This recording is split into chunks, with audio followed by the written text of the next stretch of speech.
The rain fell in heavy sheets as I stood outside the dilapidated apartment building.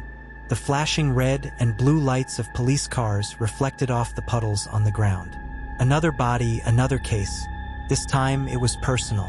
Detective Alex Carter. That's me, and this was the kind of night I dreaded. The victim was a young woman. Her lifeless body sprawled on the floor of her small apartment. The crime scene was a mess. Broken furniture, blood splatter, and a message scrawled on the wall in what looked like lipstick. It read, "It's not over." "What do we know?"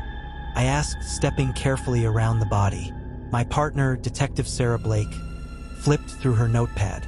Name's Emily Price, 27 years old. No forced entry. Neighbor heard a struggle around midnight and called it in. That's all we've got so far. The scene felt off, like there was something we were missing. Emily's face was frozen in terror, her eyes wide open. I crouched down to examine the lipstick message more closely. The handwriting was jagged, almost frantic. Whoever did this wanted to send a message. We canvassed the neighbors, but no one saw anything.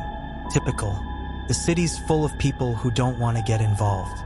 Back at the precinct, we pulled Emily's file. She was a journalist, known for writing exposés on corruption.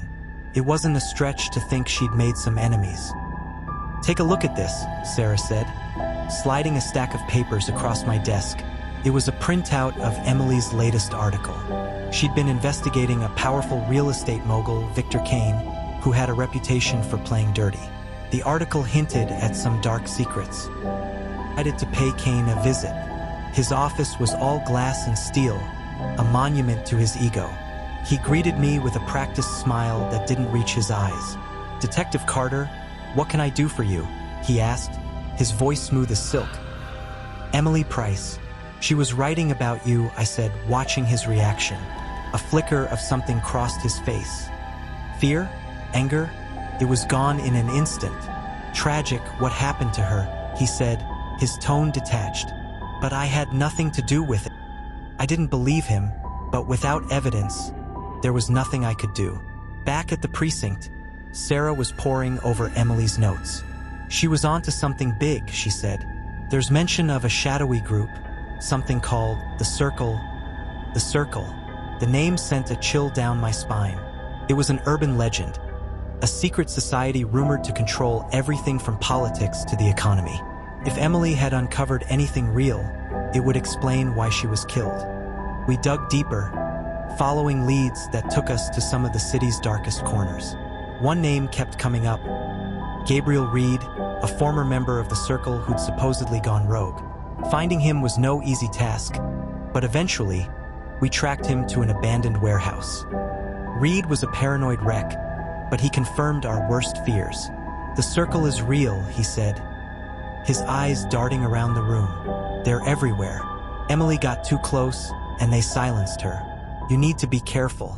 They don't just kill. They destroy." Reed gave us a name: Marcus Hale, one of the Circle's enforcers. He was the kind of guy who made people disappear. If Hale was involved, it meant we were in over our heads. Sarah and I decided to confront him, but it didn't go as planned. We found Hale at a seedy bar, but the moment we approached him, he bolted.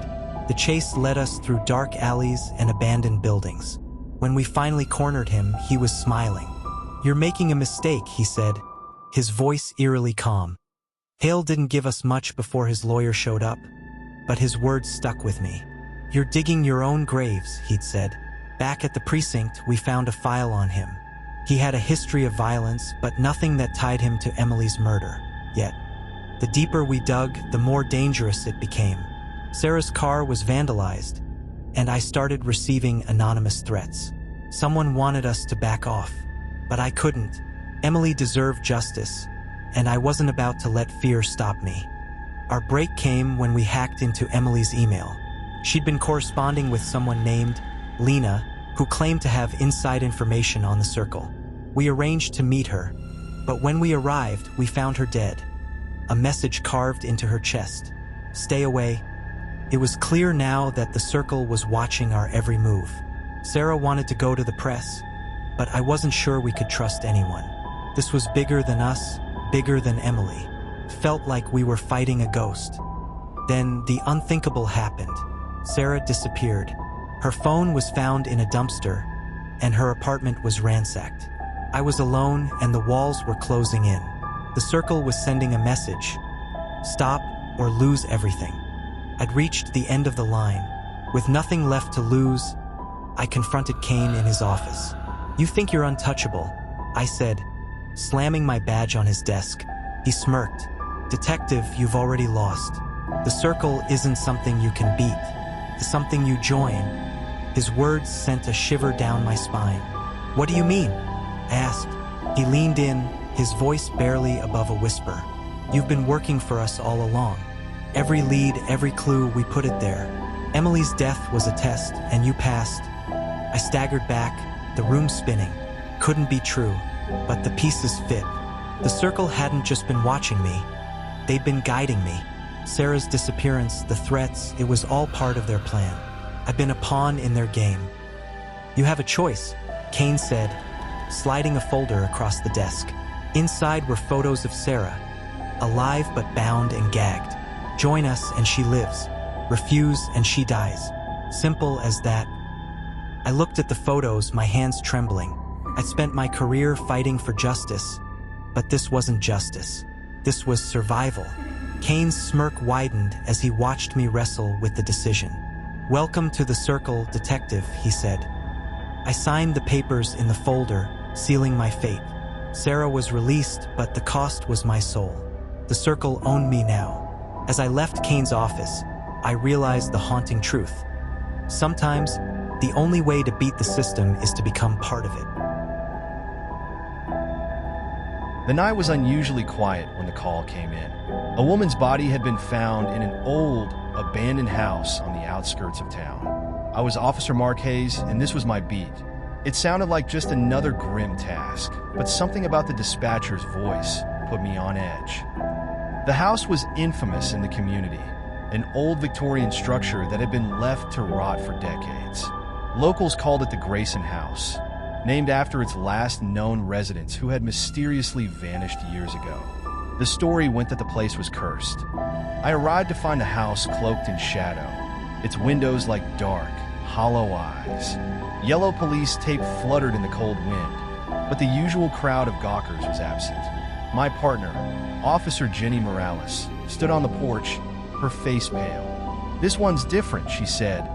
Inside, the air was heavy, almost suffocating. The body of a young woman lay sprawled in the middle of the parlor floor. She was dressed in a white gown, her face frozen in an expression of sheer terror. Candles burned in a circle around her, their wax pooling on the dusty wood. "Who found her?" I asked Jenny, kneeling to inspect the scene. "Anonymous tip," she replied. "No name, no number. Just said we'd find her here." That wasn't unusual in this line of work, but the eeriness of the setting made it feel deliberate, almost ritualistic. I noticed something odd near the body. An antique mirror, its surface cracked and cloudy. On its frame were strange carvings, symbols I didn't recognize. Jenny pointed it out too. "Looks like some kind of occult stuff," she said, her voice uneasy. The medical examiner arrived and began his work. "No obvious signs of trauma," he noted. "But her pupils are dilated, and there's a strange discoloration around her mouth. Poison, maybe? Or something else?" I couldn't shake the feeling that this was no ordinary case. We searched the rest of the house. Every room was in disrepair, except for one upstairs. It looked untouched by time. A bedroom with a neatly made bed, a vanity table, and an old diary sitting on it. The diary belonged to a woman named Margaret Grayson. Flipping through the pages, I found entries that started normal but quickly grew unsettling. Margaret wrote about hearing whispers at night, seeing shadows move in the corners of her vision, and feeling as though she were being watched. The final entry read, "The house wants me. I can't fight it anymore." "Jenny, take a look at this," I said, handing her the diary. She frowned as she read, her brow furrowing deeper with each page. "This is messed up," she said. "Do you think it's connected to our victim?" I didn't know, but my gut said yes. Back in the parlor, the medical examiner had finished. "Time of death is approximately 12 hours ago," he said. But there's something else. Her body temperature is lower than it should be, even for a corpse. It's like she's been drained of heat. The strange details piled up. Jenny and I decided to stay and search for more clues. As the night wore on, the house seemed to come alive. Floorboards creaked under unseen weight, doors closed on their own, and whispers echoed through the halls. In the basement, we found a small room hidden behind a false wall. It was filled with strange artifacts, jars of herbs, animal bones, and more of those carved symbols. At the center of the room was a small, blackened altar. "This just gets better and better," Jenny muttered. One of the jars contained a piece of paper with the victim's name, Sarah Miller. It also had today's date and the word offering. My stomach churned. This wasn't just a murder, it was a ritual. We took the evidence back to the station and started digging into Sarah Miller's life. She was a university student studying anthropology with a focus on folklore. Her professor mentioned she'd been researching local legends, including the Grayson house. "She must have found something," I said. "Something that got her killed." Jenny nodded. "But what?" That was the question. We needed answers, and the house seemed like the only place we might find them. We returned to the house the next night, armed with flashlights and a deep sense of unease. This time, the air felt heavier, the shadows darker. As we searched, we heard footsteps upstairs. "Stay here," I told Jenny, drawing my weapon. The footsteps led me to the untouched bedroom. The mirror on the vanity was no longer cracked. Instead, its surface was smooth and shimmering. As I approached, a face appeared. Not mine, but Margaret Grayson's. "Leave," she whispered, her voice echoing in my head. I stumbled back, nearly dropping my flashlight. Jenny burst into the room. "Mark, what happened?" she asked. I pointed to the mirror, but it was just a mirror again. I saw her," I stammered. "Margaret Grayson. She spoke to me." Before Jenny could respond, the door slammed shut, trapping us inside. The air grew colder, and the whispers turned into screams. The mirror's surface rippled like water, and a shadowy figure emerged. It was Margaret, but twisted and horrifying. "You should have stayed away," she hissed. We fired our weapons, but the bullets passed through her. The room shook violently, and the walls seemed to close in. Jenny grabbed my arm. "We need to get out of here," she shouted. I nodded, and we ran, breaking down the door. Outside, the house loomed behind us, silent and dark. We didn't stop until we were back at the station. The evidence we'd collected was gone, vanished as if it had never existed. The only proof of what happened was the fear etched into our faces. The case was officially closed as an unexplained death, but I couldn't let it go. I spent nights poring over old records and legends, trying to piece together the truth. The Grayson house wasn't just haunted, it was a gateway to something far worse. Jenny left the force not long after. She said she couldn't handle the nightmares. I understood. They haunted me too, but I couldn't walk away. The house had taken something from me, and I needed to know what or why. I still visit the house sometimes, standing at the edge of its overgrown lawn, watching its dark windows. It watches me too. I can feel it. One day, I'll go back inside, not as a cop, but as a man searching for answers, even if it's the last thing I ever do. The rain poured down in torrents as I drove through the deserted streets of the city. My name is Detective Cora Matthews, and tonight the past was catching up with me. It all began 6 months ago when I blew the whistle on my ex-partner, Detective Eric Vance. Eric and I had been a solid team, solving case after case with precision and determination. But everything changed when I discovered his involvement in covering up evidence in a high-profile murder case. The victim, a young journalist named Amy Hart, had been digging too deep into city corruption. I confronted Eric in the squad room, and his reaction was colder than the January air outside. "You don't know what you're getting into," he'd said, his voice low and menacing. I filed my report anyway, and within a week, Eric was fired and under investigation. Since then, life had been complicated. I'd received threatening messages, anonymous calls in the middle of the night, and once a dead rat left on my doorstep. I knew Eric wasn't the kind of man to go quietly, but I hadn't expected this level of intimidation. Tonight was different. Tension in the air was palpable as I parked my car outside my apartment. My gut told me I was being watched, and I'd learned to trust that instinct. I reached for my service weapon, gripping it tightly as I stepped out into the rain. The sound of footsteps echoed behind me, barely audible over the storm. I turned sharply, my gun raised, but the street was empty. Still, the feeling of being hunted wouldn't leave me. I hurried inside, locking the door and checking every window. My phone buzzed on the kitchen counter. A message from an unknown number. "You can't hide forever, Cora." My blood ran cold. It had to be Eric. I'd underestimated how far he'd go to make me pay for exposing him.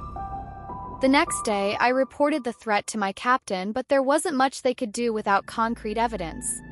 "Stay vigilant," he said, though his tone suggested he thought I was overreacting. That night, I barely slept, every creak of my apartment setting my nerves on edge.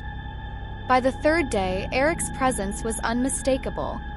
I caught glimpses of him in reflective surfaces, his figure lurking just out of sight. He was toying with me, letting me know he could reach me anytime he wanted. I started carrying my gun even inside my apartment. The breaking point came when I found my car's tires slashed and a note taped to the windshield. "We need to talk." The handwriting was unmistakable. Eric wasn't just threatening me anymore. He was escalating. I decided to take matters into my own hands. I spent hours reviewing every case file, every note, and every scrap of evidence connected to Eric. There had to be something I'd missed, something that would put him away for good. As I dug deeper, a pattern emerged. Eric's shady dealings weren't limited to Amy Hart's murder. He'd been involved in covering up multiple crimes, all tied to a powerful crime syndicate operating in the city. He wasn't just a bad cop. He was a puppet for something much bigger. With this new information, I contacted an old friend in internal affairs, Detective Laura Singh. Laura agreed to meet me at a diner on the edge of town. "Be careful," she warned. "If Eric's working with these people, they'll do anything to protect him."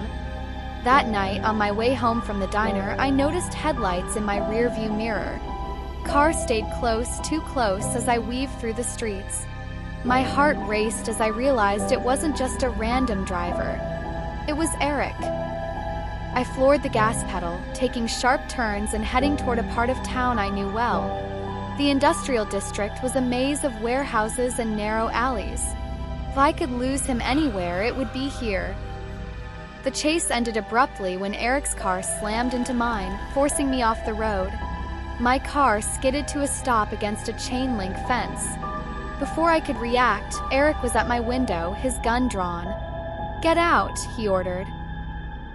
I stepped out, my own weapon hidden in my jacket. "This has gone far enough, Eric," I said, trying to keep my voice steady. He laughed, a cold, bitter sound. "You ruined my life, Cora. Now I'm going to ruin yours." Eric's hand twitched, and I knew he was about to fire.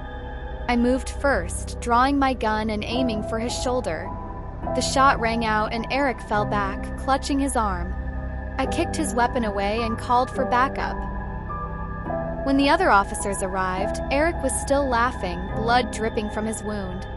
"You think this ends with me?" he said. "You're in over your head, Cora. They'll come for you next." Eric's words stayed with me as they took him away. He wasn't wrong. The syndicate he'd worked for was still out there, and now they knew my name. But I wasn't afraid. If they came for me, I'd be ready. The fight was just beginning.